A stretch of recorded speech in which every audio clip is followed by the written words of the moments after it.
എന്താണെന്ന് വെച്ചാൽ ചേട്ടൻ നന്നായി ഗെയിം കളിക്കുന്നത്, ജാസ്മിൻ ചേച്ചി ഗെയിം കളിക്കുന്നുണ്ട്. രണ്ടാളെയും ഒരു ദേഷ്യത്തിലല്ല സംസാരിക്കണം. എനിക്ക് എല്ലാവരോടും സ്നേഹം മാത്രം. ഞാൻ അത് എന്നോട് കയറി വരുമ്പോൾ തന്നെ പറഞ്ഞാൽ എനിക്ക് ആരോടും ദേഷ്യമില്ല, ഒന്നും പ്രശ്നം മനസ്സിലായില്ലേ. അപ്പൊ നമുക്ക് ആരോടും ദേഷ്യം സത്യത്തിലില്ല, സത്യത്തിൽ അതിന്റെ ആവശ്യമില്ല.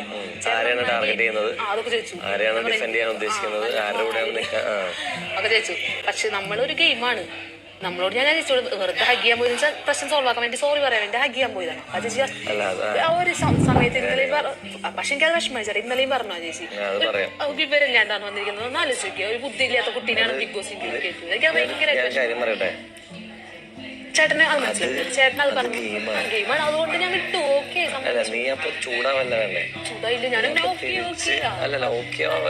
നീ അതിന് നിനക്ക് തോന്നുന്ന രീതിയിൽ തിരിച്ച് മറുപടികൾ പറയാം. പക്ഷെ വേറെ കാര്യം ശ്രദ്ധിക്കേണ്ടത്, വരുന്ന വാക്കുകള് ശ്രദ്ധിക്കണം. പണിയെടുക്കും. എനിക്ക് ഇത് ആദ്യത്താഴ്ച പറ്റിയതുകൊണ്ടാണ് അതായത് നമ്മൾ പറയുന്ന സ്റ്റേറ്റ്മെന്റുകൾ ഇടയ്ക്കൊന്ന് രണ്ടാമത് ചിന്തിക്കണം. എന്ത് ഇത് പറഞ്ഞാൽ പ്രശ്നമാവോ എന്നുള്ളത് ചിന്തിക്കണം. പേഴ്സണലി അറ്റാക്ക് ചെയ്യാതിരിക്കാൻ ഏറ്റവും നല്ലത്. എന്റെ പേര് വലിച്ചിട്ടാ ഞാൻ അതിന്റെ അകത്ത് കയറി ഒന്ന് സംസാരിക്കട്ടോ. അപ്പൊ പിന്നെ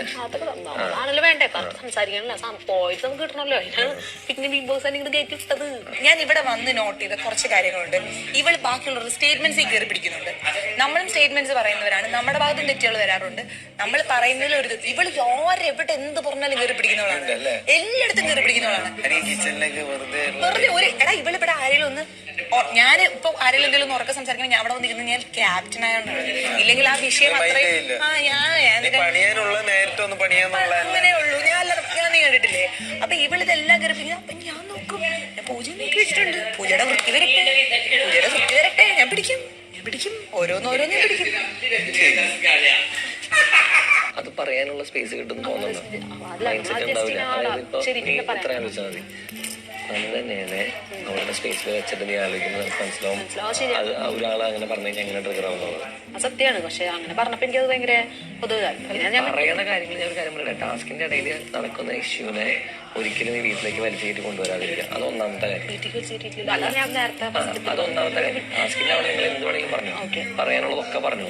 പക്ഷെ അവിടെയും ശ്രദ്ധിക്കണം എന്ത് വാക്കുകൾ എന്ത് പറയുന്നുള്ള സ്റ്റേറ്റ്മെന്റുകൾ ശ്രദ്ധിക്കണം. അത് ഒന്നാമത്തെ കാര്യം. പിന്നെ തല്ല് പിടിക്കാൻ പാടില്ല എന്നോട് കൂടില്ല. തല്ല് പിടിക്കുന്നത് കാര്യമായിട്ടുള്ള കാര്യത്തിനാണെങ്കിൽ അത് അത്രയും നല്ലത്. അത്രേ ഉള്ളൂ. നീ ഇപ്പൊ പറയുന്ന വാക്കുകൾ മാത്രം ചെറുതായിട്ടൊന്ന് സൂക്ഷിച്ചു കഴിഞ്ഞാൽ നല്ല രീതിയിൽ അനുഭവത്തിൽ നിന്ന് പറഞ്ഞു. അത്രേ ഉള്ളൂ. ഓക്കെ പോട്ടെ. ഡ്രസ് മാറി കുളിക്കണമെങ്കിൽ പോകണോ? നിനക്ക് എന്നോട് സംസാരിക്കില്ലേ? ആണാ ഇല്ല ചേച്ചി വയ്യാന്നല്ല, നീരേച്ചിന് മരുന്ന് നിങ്ങൾ എത്ര വട്ടം വിളിച്ചു ക്യാപ്റ്റാന്ന് വിളി കേട്ടാ. അല്ല അത് ഞാൻ പറഞ്ഞിട്ട് കാര്യമില്ല. വേണം ഞാൻ പറയാം.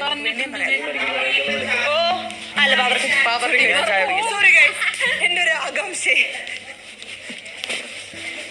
അപ്പൊ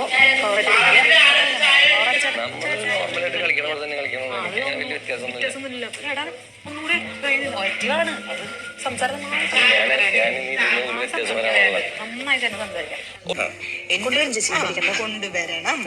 കൊണ്ടുവരണം എന്നാണ് സംസാരിക്കാൻ. ഞാൻ മൂടിച്ചിട്ടില്ല. അതാ അതാ കുറച്ച് സംസാരിക്കാം. ശരി ഓക്കെ ഓക്കെ. അടിക്കാൻ വയ്യ. ശരി ഓക്കെ. കുറച്ച് സംസാരിക്കാം. എനിക്ക് ഞാൻ പറഞ്ഞില്ല, എനിക്ക് തലവേദന എടുക്കുന്ന എല്ലാ കാര്യങ്ങളും ഉണ്ട്. അതുകൊണ്ടാണ് ഞാൻ സംസാരിച്ചത്. ചിലപ്പോ ചേച്ചിക്ക് എനിക്ക് ബുദ്ധിയിലായിട്ടുണ്ടെങ്കിലും അതുകൊണ്ടാ. അയ്യോ അങ്ങനൊന്നും ഇല്ല. വിട് പോട്ടെ പോട്ടെ പോട്ടെ.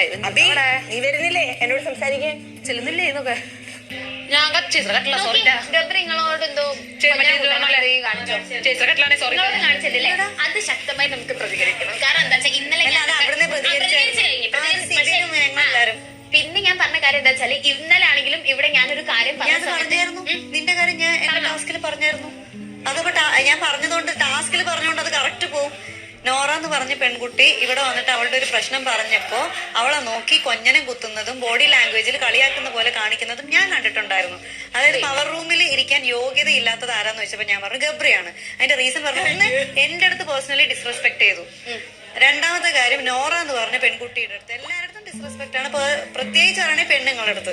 നോറ ഒരു പ്രശ്നവുമായിട്ട് വന്നപ്പോ ഇവിടുത്തെ ഒരു കണ്ടസ്റ്റന്റ് നോറ അവള് ഒരു പ്രശ്നമായി വന്ന സമയത്ത് അവളെ നോക്കി കൊഞ്ഞനം കുത്തുകയും അവളെ നോക്കി കളിയാക്കുന്ന പോലത്തെ ബോഡി ലാംഗ്വേജ് കാണിക്കുന്നത് ഞാൻ കണ്ടതാണ്. ഞാൻ അവിടെ ഉണ്ടായിരുന്നു, ഞാൻ കണ്ടതാണ്. അപ്പൊ അതുകൊണ്ട് അപ്പൊ അങ്ങനെയുള്ള ഒരാള് പവർ റൂമിൽ ഇരിക്കാൻ യോഗ്യനല്ല എന്ന് ഞാൻ പറഞ്ഞു. ഇവന്ന് ഞങ്ങളും പറഞ്ഞു, പക്ഷെ ഞങ്ങൾ എന്താണ് ഇവർ അത്രയും ഇതാക്കിയത് അടിച്ച് താല്പര്യം. ഓൾറെഡി ഞങ്ങളും പറഞ്ഞു പ്രഷർ കയറി കാണൂടാ. Okay okay. പക്ഷേ എനിക്ക് നിങ്ങൾ പറഞ്ഞ ഇഷ്ടായിട്ടോ അൻസിത. ഞാൻ പറഞ്ഞു, ഞാൻ പറയൂ, ഞാൻ പറയേണ്ട സ്ഥലത്തേ പറയുള്ളൂ. അല്ലാതെ ചുമ്മാ കയറി പറഞ്ഞു കഴിഞ്ഞാൽ ഇങ്ങനെ. ഞാൻ അവന് പറ്റിയ ഒരു കാര്യം കൂടെ പറഞ്ഞു. അവന് 2 പേജിൽ കവിയാതെ ഉത്തരം എഴുതുക എന്ന് പറഞ്ഞാൽ 100 പേജിന്റെ മേലെ ഉത്തരം എഴുതുന്ന ആളാണ് ഗബ്രി. എന്നാൽ അതിൽ പോയിന്റ് ഉണ്ടാവില്ല. അപ്പൊ അതുകൊണ്ട് അത് ഞാൻ അത് പറഞ്ഞു. അതന്നെയാണ് നീ ഇപ്പോഴും ചെയ്തുകൊണ്ടിരിക്കണെന്ന് ഞാൻ പറഞ്ഞു.